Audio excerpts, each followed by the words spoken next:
Understand grammar, व्याकरण समझिए। VCD 2 के समझो सेक्शन में हम सीख चुके हैं नाउन्स और प्रोनाउंस और वर्ब्स।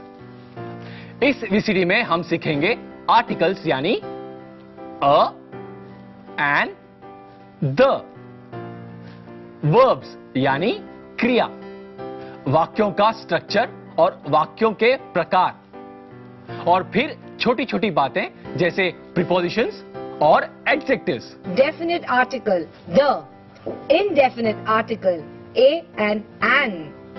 आर्टिकल्स वो शब्द हैं जो एक नाउन को उसका वजूद देते हैं। जैसे ट्रेन एक नाउन है। अगर हमें पता है कि हम किस ट्रेन के बारे में बात कर रहे हैं तो कहेंगे the train. The train is coming. The is a definite article.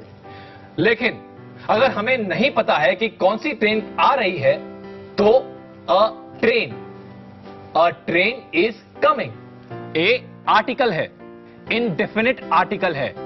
अब इस वाक्य को देखिए। He saw a lawyer. उसने एक वकील को देखा, यानी आर्टिकल है इनडेफिनिट, क्योंकि ये एक लॉयर है। लेकिन अगर उसने ये लॉयर मिस्टर राव को देखा तो ये डेफिनेट बन जाता है। He saw the lawyer Mr. Rao. Indefinite. He saw a school. उसने एक स्कूल देखा। Definite. He saw the school. He saw the school St. John's. Definite. उसने ये स्कूल देखा। उसने सेंट जॉन स्कूल देखा। और एक बात पर गौर कीजिए। इनडेफिनेट आर्टिकल ए अगर स्वर यानी वावल के पहले आए तो एन बन जाता है। The article a becomes an before a vowel. And तब यूज होते हैं जब वावल्स किसी भी शब्द की शुरुआत स्वर यानी वावल से हो। ए, ई, आई, ओ, यू या फिर एच के साथ भी जो स्वर जैसे होते हैं। उदाहरण के तौर पर She ate an apple. वो एप्पल खा रही है। एप्पल शब्द में ए वावल है तो हम यूज करेंगे an apple. He saw an egg. Egg शब्द ई वावल से शुरू होता है, इसलिए an egg। उसने एक अंडा देखा। वेट फॉर एन आवर, एक घंटा रुकिए। यहां एच वावल जैसा है तो एन इस्तेमाल होता है। She had an ice cream. I is a vowel. उसने एक आइसक्रीम खाया। He ate an orange. उसने ऑरेंज खाया। O is a vowel. Here is an umbrella. U is a vowel. यहाँ एक अम्ब्रेला है। तो ये था इंडेफिनिट आर्टिकल एन का इस्तेमाल स्वर यानी वावल से शुरू करते हुए शब्दों के साथ। जब हम इन्हें वावल से शुरू करते हुए शब्दों को डेफिनेट आर्टिकल द के साथ जोड़ते हैं तो द का उच्चारण बदलकर दी हो जाता है। इस VCD में हमने एक वाक्य सीखा था। All the owners share the facilities. यहाँ ओ वावल है, इसलिए दी की तरह प्रोनाउंस किया जाता है। She ate the apple. He saw the egg. She had the ice cream. He ate the orange. Here is the umbrella. A, an और the वो शब्द हैं जो नाउन यानी संज्ञा को व्यक्तित्व देता है। आर्टिकल्स दो प्रकार के होते हैं, डेफिनेट आर्टिकल और indefinite article. Definite article the definite article है। जैसे आइए देखते हैं कुछ वाक्य जिसमें द इस्तेमाल होता है। ये मुख्य कमरा है। This is the hall. The hall definite article है। मैं तीसरी मंजिल पर रहती हूं। I live on the third floor. I live on the third floor the definite article है। बरामदे से बगीचा दिखता है। The balcony overlooks the garden. यहां द दो बार आता है। The balcony overlooks the garden. दोनों जगहों में the डेफिनेट आर्टिकल है। मुख्य द्वार तक सीढ़ियां जाती हैं। Steps lead to the main door. The main door. The definite article है। अब रिवाइज करते हैं इनडेफिनेट आर्टिकल। ए और एन इनडेफिनेट आर्टिकल्स हैं। इस वाक्य को देखिए, एक छोटा सा अतिथि कक्ष भी है। There is also a small guest room. मुख्य कमरे की खिड़की से अच्छी हवा आती है। A lovely breeze flows in from the drawing room's window. हर कमरे में बाथरूम है। Each room has a bathroom. दूसरी मंजिल पर छत है। There is a terrace on the second floor. इन सब वाक्यों में ए इंडेफिनेट आर्टिकल है, एन भी इंडेफिनेट आर्टिकल है, और वो तब इस्तेमाल होता है जब अगला शब्द वॉवेल से शुरू होता हो, जैसे an apple, an air conditioner, an egg, an elephant, an ice cream, an ice cube, an orange, an omelette, an umbrella, an umpire. तो ये the indefinite article, the और indefinite article a और an का रिवीजन। अब आप सीखेंगे verbs यानी क्रिया के बारे में। Verbs, क्रिया। Verbs express actions and activities. Example: I am, she has, we like, you enjoy, they are, it is, etc. पिछली वीसीडी में हमने टू बी यानी होना सीख चुके हैं। आज हम सीखेंगे कुछ और क्रिया, जैसे To call यानी बुलाना, to bring यानी लाना, To call राज यानी राज को बुलाना। मैं राज को बुलाता हूं। I call राज। वो राज को बुलाता है। He calls राज। वो राज को बुलाती है। She calls राज। हम राज को बुलाते हैं। We call राज। तुम राज को बुलाते हो। You call राज। वे राज को बुलाते हैं। They call Raj. To bring water यानी पानी लाना। मैं पानी लाती हूं। I bring water। वो पानी लाता है। He brings water। या वो पानी लाती है। She brings water। हम पानी लाते हैं। We bring water। तुम पानी लाते हो। You bring water। वे पानी लाते हैं। They bring some water. To eat apples यानी सेब खाना। I eat apples. You eat apples. She eats apples. He eats apples. We eat apples. You eat apples. They eat apples. To buy a house यानी एक घर खरीदना। I buy a house. You buy a house. He buys a house. She buys a house. We buy a house. You buy a house. They buy a house. बस इसी तरह आप किसी भी क्रिया को How to make a sentence. जब भी आप कुछ इंग्लिश में कहना चाहते हैं, आपको बनाना होगा एक वाक्य। अब तक हमने बहुत सारे आसान वाक्य सीखे हैं, पर उस वाक्य का राज क्या है? कैसे बनता है ये वाक्य? वाक्य बनता है संज्ञा यानी नाउन और क्रिया यानी वर्ब से। वाक्य जानकारी देता है नाउन और उसकी वर्ब की। एक वाक्य यानी सेंटेंस में 3 चीजें जरूरी हैं। Subject plus verb plus object. Sentence का सब्जेक्ट जो नाउन या प्रोनाउन होगा, फिर वर्ब, और आपका ऑब्जेक्ट भी नाउन या प्रोनाउन ही होगा। जैसे अजीत इज अ स्टूडेंट, यानी अजीत विद्यार्थी है। इस वाक्य में अजीत सब्जेक्ट है, इज वर्ब है और स्टूडेंट ऑब्जेक्ट है।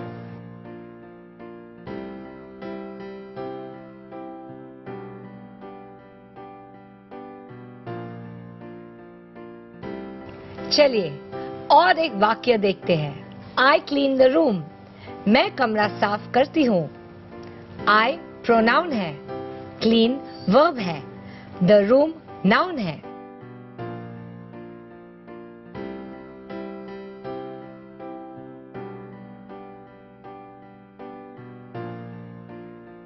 पीटर कलेक्ट्स स्टैम्प्स, पीटर डाक टिकट संग्रह करता है।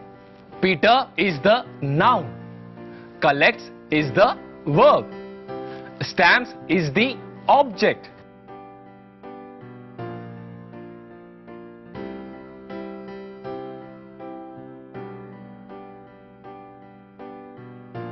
राधा ड्रिंक्स वाटर, राधा पानी पीती है। Radha noun, drinks verb, water object.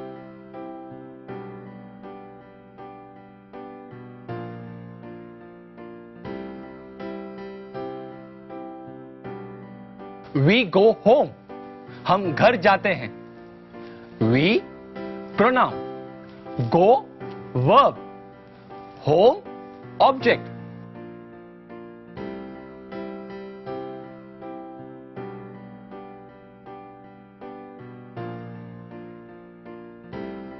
इन वाक्यों के अंत में पूर्ण विराम यानी फुल स्टॉप है। जो वाक्य विस्मयबोधक चिन्ह यानी एक्सक्लेमेशन मार्क से खत्म होता है, उसे हम आज्ञा सूचक वाक्य यानी इंपेरेटिव सेंटेंस कहते हैं। यहाँ वाक्य सिर्फ एक क्रिया से बन सकता है, जैसे आओ, कम, खाओ, ईट, बैठो, सिट। अगर वाक्य प्रश्न चिन्ह या क्वेश्चन मार्क से अंत होता है तो उसे कहेंगे इंटरोगेटिव सेंटेंस। प्रश्नवाचक वाक्य यानी इंटरोगेटिव सेंटेंस में क्रिया का स्थान और रूप बदल जाता है। जैसे ही इज हियर, वो यहाँ है।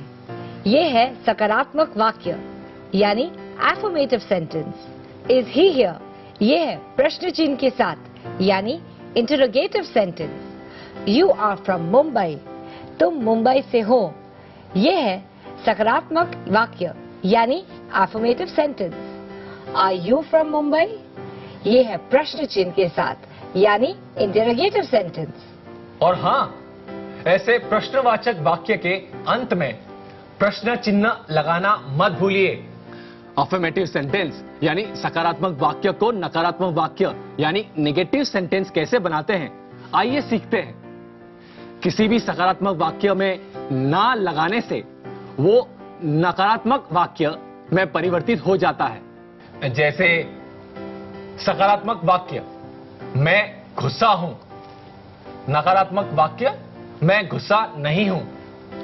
Affirmative, I am angry. Negative, I am not angry. Affirmative, she is happy. Negative, she is not happy. वो खुश है, वो खुश नहीं है। वाक्यों के प्रकार। अब तक आप सीख चुके हैं वाक्य बनाना और उसके कुछ प्रकार। चलिए इसे रिवाइज कर लेते हैं। जब भी आपको वाक्य बनाना हो तो 3 चीजों को ध्यान में रखिए: सब्जेक्ट, वर्ब, ऑब्जेक्ट। सब्जेक्ट विषय होता है जिसके बारे में आप वाक्य बना रहे हैं। जैसे अगर आपको अपनी गाड़ी के बारे में कुछ कहना है तो गाड़ी आपका विषय यानी सब्जेक्ट है। इस वाक्य को देखिए, द कार इज रेड। इस वाक्य में कार सब्जेक्ट है, कार नाउन है। वर्ब, जो शब्द नाउन को व्यक्त करता है उसे वर्ब या क्रिया कहते हैं। जैसे she eats an apple, इसमें eats वर्ब यानी क्रिया है। ऑब्जेक्ट, जिस शब्द या विषय के बारे में आप बात कर रहे हैं वो वाक्य का ऑब्जेक्ट होता है। जैसे Ajit is a student, student ये शब्द इस वाक्य का ऑब्जेक्ट है। ये शब्द अजीत के बारे में हमें और बताता है। अजीत सब्जेक्ट है, इज वर्ब है, अ इनडेफिनिट आर्टिकल है और स्टूडेंट ऑब्जेक्ट है। जब भी आप वाक्य बनाएं तो अंत में पूर्ण विराम लगाएं। Full stop at the end of a sentence. अगर आपको इंपेरेटिव सेंटेंस बनाना हो तो विस्मय बोधक चिन्ह लगाएं। An exclamation mark after a sentence expressing surprise or giving an order. ये चिन्ह आप तब इस्तेमाल करते हैं जब आपको कोई आश्चर्य की बात व्यक्त करना हो या आदेश देना हो। जैसे wonderful, great, how sad, come, stand up, don't shout. और जब आपको प्रश्न पूछना हो तो वाक्य के अंत में प्रश्न चिन्ह लगाइए। जैसे ये वाक्य, is Ajit a student? What is the time? What is your name? What do you do? सकारात्मक वाक्य यानी एफर्मेटिव सेंटेंस को नकारात्मक वाक्य बनाना हो तो नॉट इस्तेमाल कीजिए। याद रखिए, नॉट हमेशा वर्ब यानी क्रिया के बाद आएगा। ये मुख्य कमरा है। This is the hall. This is not the hall. Ajit is not a student.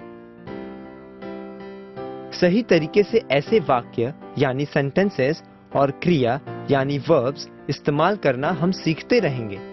अब चलते हैं एक टास्क की तरफ। करो प्रैक्टिस टास्क, होमवर्क कीजिए। चलिए एक छोटा टास्क करते हैं। मैं आपको एक एक शब्द बताऊंगा, आप बताइए कि ये नाउन है कि क्रिया। Birthday noun, cinema noun, to telephone verb, party noun, house noun, kitchen noun, to invite verb, Ajit, proper noun, to introduce verb। अब मुझे बताइए इस वाक्य में सब्जेक्ट क्या है, वर्ब क्या है और ऑब्जेक्ट क्या है। I write a letter। I ये है प्रोनाउन और सब्जेक्ट भी। Write यानी verb. A is an article। Letter object है और नाउन भी। चलिए और एक वाक्य आपको देता हूं, आप खुद कोशिश कीजिए, यह ज्यादा कठिन नहीं है। काजल loves the puppy। Kajal proper noun या सब्जेक्ट है। loves वर्ब है। the डेफिनेट आर्टिकल है और puppy ऑब्जेक्ट है और नाउन भी। Now you try to make one more sentence। She goes to school। She pronoun है। Goes क्रिया यानी verb है।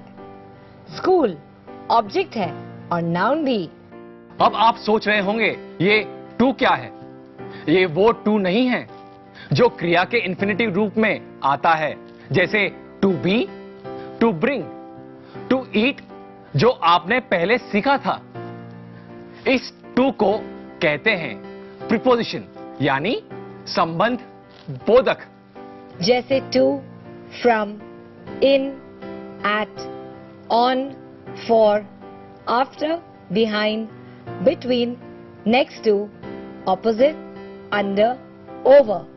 अब इस VCD के विषय से जुड़े कुछ वाक्यों में देखते हैं ये prepositions कहाँ इस्तेमाल हुए हैं। Behind the hall, there is a library.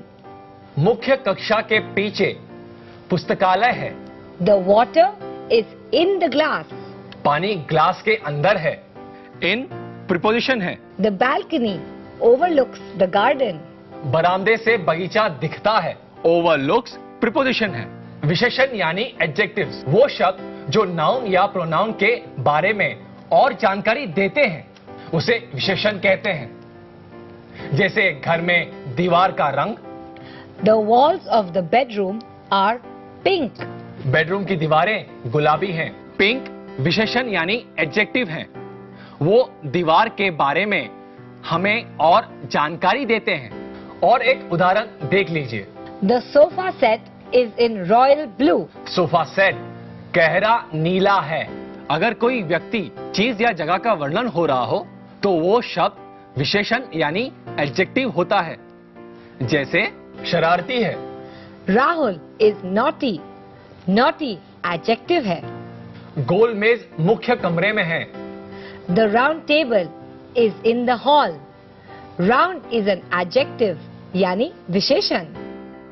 preposition यानी संबंध बोधक शब्द। इन वाक्यों को देखिए और इन prepositions के इस्तेमाल पर ध्यान दीजिए। On, आईना पूर्व या उत्तर की दीवार पर लटकाएं। Hang mirrors on the east और north wall. दक्षिण पूर्व या पश्चिम की ओर सिर रखकर सोएं। Sleep with your head in the south, east और west. दूसरी मंजिल पर छत है। There is a terrace on the second floor. रसोई दाएं ओर है। The kitchen is on the right. In, यहाँ गैस वाला चूल्हा है। It has a stove with a gas connection. With, श्रृंगार मेज के साथ एक बड़ा सा आईना है। There is a large mirror with a dressing table. At, हम मेज पर पढ़ते हैं। We study at the desk. Opposite, सोफे के सामने एक टेलीविजन सेट है। Opposite the sofa, there is a television set. For, एक कमरा पढ़ाई का और पुस्तकालय के लिए है। One room is for the study and the library. 2, मुख्य द्वार तक सीढ़ियां जाती हैं। Steps lead to the main door. Overlooks, बरामदे से बगीचा दिखता है। The balcony overlooks the garden. Overlooks, to, for, opposite. At, with, in, on. ये सारे शब्द prepositions हैं, यानी संबंध बोधक वाक्य। और आखिर में adjectives, यानी विशेषण, वो शब्द जो नाउन या प्रोनाउन के बारे में और जानकारी देते हैं, उसे विशेषण या एडजेक्टिव्स कहते हैं। स्मॉल यानी छोटा। बिग बड़ा। लवली प्यारी। 3 तीन। लार्ज बड़ा। रेड लाल। पिंक गुलाबी। ब्लू नीली। ग्रीन हरी। ये सारे शब्द विशेषण हैं। फैबुलस। अब तक सीखी गई बातें समझ में ना आई हो तो इस वीसीडी को दोबारा देखिए। आप सीख चुके हैं घर से जुड़े बहुत सारे शब्द और वाक्य। ग्रामर में articles, verbs, sentence structure, prepositions और कुछ एडजेक्टिव्स भी। कल हम स्वास्थ्य के बारे में बातें करेंगे। तब तक के लिए bye bye and see you tomorrow. धन्यवाद।